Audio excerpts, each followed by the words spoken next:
Today's build video is probably one of my favorite PvE builds at the moment. It's an AR PvE build where it focuses on survivability and having enough damage to get that survivability reward, which means like armor on kill. I've been using this build a lot. I've done a lot of heroic missions to try it out. I've done control points level 4 to try it out, and all it seems it works well. So today I'm gonna bring this video for you guys to see if you guys enjoy and what's your opinion about this build. So let's take a look at it, right?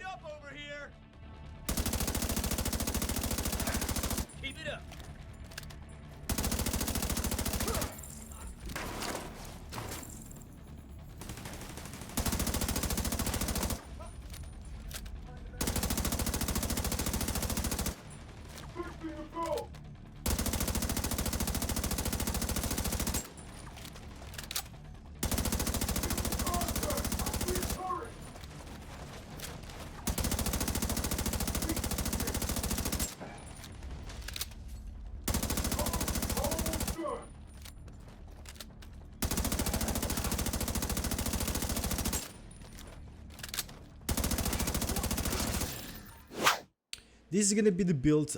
This build is focusing for solo players mostly, by the way, but it's focusing on having rewarding after you kill the NPCs, which is gonna be the armor on kill. The way we're gonna be achieving that is by having the specialization Gunner, which is the first part, because Gunner has a bonus that gives you 10% of armor back after a kill. And the second part of this process is going to be coming from Budget of Brand Set, which we have two of them in here in this build. By having one, you get 7% damage to elite. By having two, you get 15% armor on kill. So with that adding up to that Gunner bonus talent, we're going to have 25% armor on kill on this build, which is 67,000 armor on kill for my specific build, because I do have 271,000 armor. Now I'm actually getting more armor than that because I have more mods that gives me armor on kill. So on these mods, on the knee pads, I have some. If you take a look in here, I have 3,500 armor on kill and 1,800 armor on kill.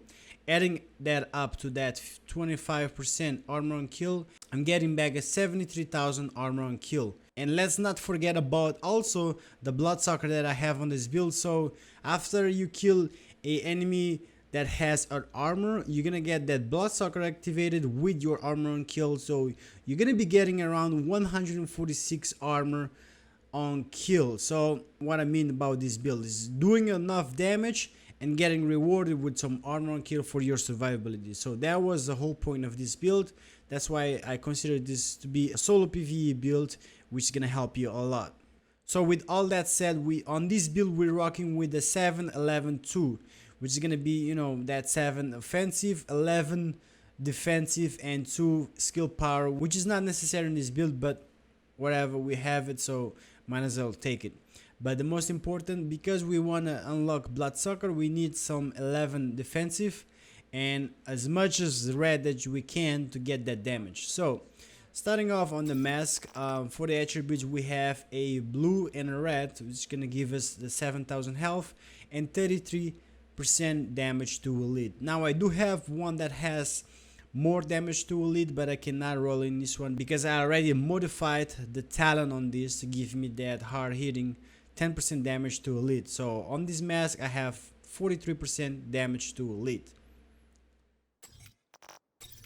For the chest piece we have this Ferris Group AB to give us that 10% assault rifle damage, and on attributes it has 13% weapon damage, 9% headshot damage, and 23,000 health. Now I prefer if I had some armor in here instead of health. It would be a lot better on this build because we're focusing on armor on kill, but 23,000 health is not too bad. Plus this chest piece is not bad at all for everything it has.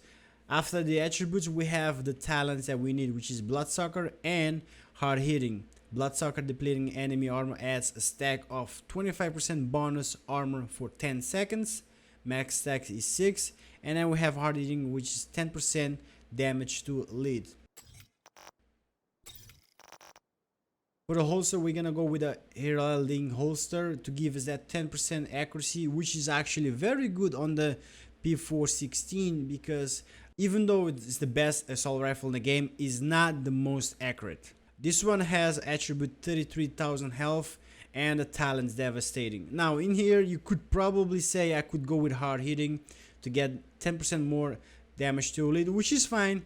It's fine if you want to put in there, that's fine. But as I do heroic missions, you can see I have a lot of reds, and one thing you gotta understand, damage to elite only works on yellow NPCs, on elite NPCs. It doesn't work on purple NPCs, it doesn't work on red NPCs. So I like to have raw damage a lot more than damage to elite, and on this build I already have 80% damage to elite, so that's good enough for me.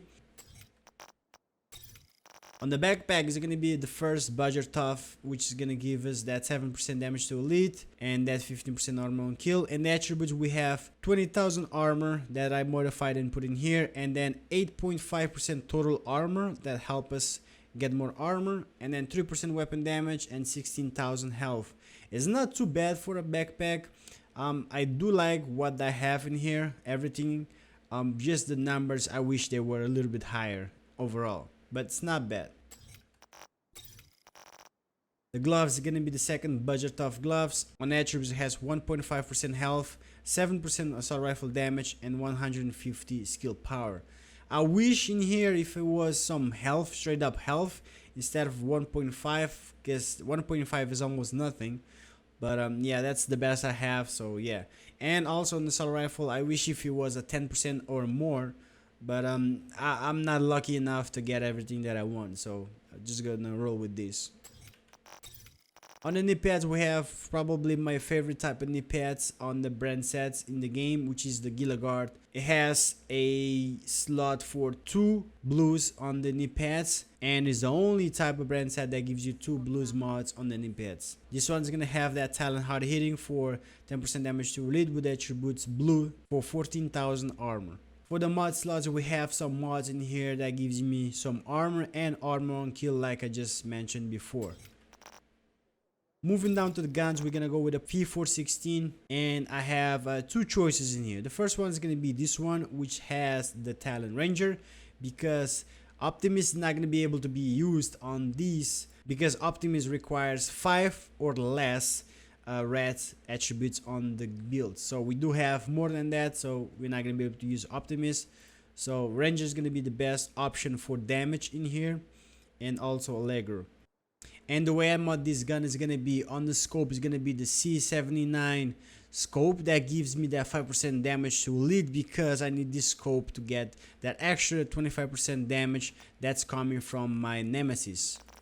For the magazine, we're still rocking with the light extended magazine that gives it plus 10 rounds. Yes, I cannot find that 20 plus rounds yet. I'm not that lucky. The RNGs are not working on my side, so yeah, we're just rocking with this for now. And then on the grip, I have the vertical grip that gives me that 10% accuracy.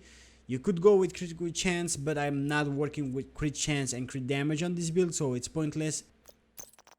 On the muzzle, we have this muzzle break 5.6, which gives that plus 5% damage to elite to accomplish that 80% damage to elite that we have on this build. And like I mentioned, I have a second option for this build, which is going to be this P416 right here. They have the same damage, but only one talent is different for the build, which is going to be preservation. What it does is killing an enemy repairs 10% armor over 5 seconds. Headshot kills improve the repair. So I think a headshot kills gives you between 20 to 25% armor repair over that 5 seconds. So yeah, this talent actually is very underrated. It helps a lot though. I use it a lot if I'm fighting on close range, and I use the P416 when I'm doing heroic missions, because I want to stay far away from the NPCs on the heroic mission. So I might as well go with this to get that plus 2% weapon damage for every 5 meters. For the skills, as you can see, I'm not rocking any type of healing skills. And the reason why, like I explained, is because you get so much armor back and you get bloodsucker activating, so By playing with this build, believe me, you get your armor back so fast, and the only part that's harder, which is the heroic missions, and I still be able to play with this build without any healing skills. So I think you can do it the same way. The first one I'm using is the Revive Hive because I was playing some heroic missions, and the Revive Hive is for that last moment, that second chance if I go down, which is barely happens. And then on the first skill, I didn't know what to use in here, so I chose to go with turret, the assault turret, and it's been working fine. It's been working a lot better than any other skills in here. It does a good amount of damage, but the main point that I use this turret is kind of to suppress the enemy, especially on the heroic mission. It kind of keeps the enemy busy a little bit sometimes, and helps me not having all of the NPCs focusing on me. So that's why I use this turret. Taking a look at the stats, we have everything unlocked as you see.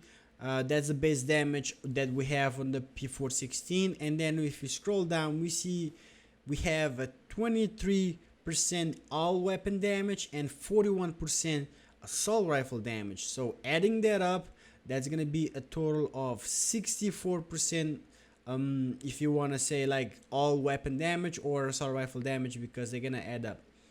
And also we have, as you see right here, 80% damage to elite. And also let's not forget that with the assault rifle we have 22% health damage, and that's gonna help us a lot actually with the red NPCs because they do not have armor. So that's it guys, that's all I have for this video for today. It's just a build that I've been enjoying a lot. Putting this up together was very satisfying after I tried the build. I cannot wait to start making some more heroic missions. As a fact, let me know in the comment section below, do you guys want to see some heroic mission runs? Because I used to do these on the Division 1 and a lot of people enjoyed my solo legendary missions. Now in here in Division 2 it's called heroic. So I want to see if you guys want to see a few of heroic mission runs and here and there. Not a lot, but I can try to have them for you guys for the entertainment. So let me know in the comment section below. With all that said, that's it for the video guys. I hope you guys enjoyed the video, and I'll catch you guys in the next one. Peace.